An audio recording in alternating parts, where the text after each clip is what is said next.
Ito nga pala guys, ito yung katas ng tubo.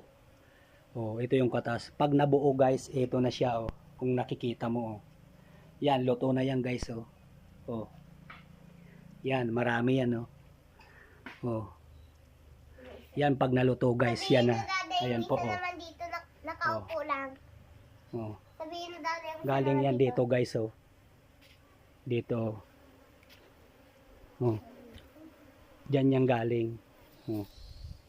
Di ako kanina guys nakapag-live kasi walang signal. Ayan Ito yung katas. Yan tubong yan. Yan ang tubong yan. Yung katas niyan. Yung katas. Ito yung katas niyan.